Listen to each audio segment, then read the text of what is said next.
Aloha, Legacy family. Welcome once again to Witness in a Minute, where the goal is to provide you the tools and encouragement to carry out the Great Commission. In Mark 1:17, Jesus said to his disciples, "Follow me, and I will make you become fishers of men." We use the word follower in a lot of ways these days, especially in reference to social media. If you're on Twitter, for example, you have followers. Now, Jesus didn't tweet, but he did have some followers, and his main followers were pretty diverse.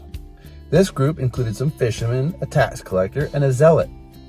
So among Jesus' followers were a Jewish tax collector named Matthew, who was in collusion with Rome, and a man named Simon, who was a zealot dedicated to the violent overthrow of Rome.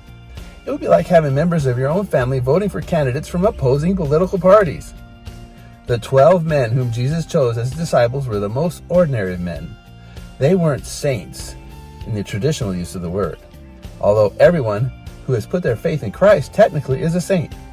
These men weren't scholars or sages, rather they were hopelessly human and remarkably unremarkable. But they were available to the Master's call.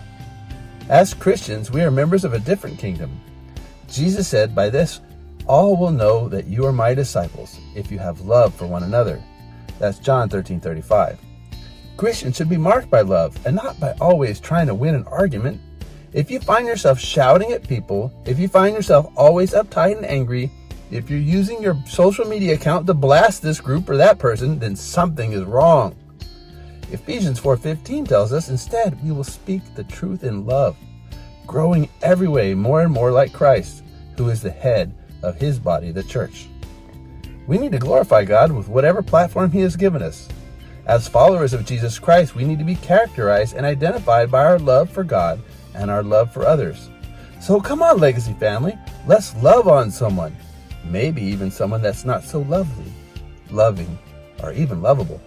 And may God bless your next adventure as you witness in a minute. Aloha.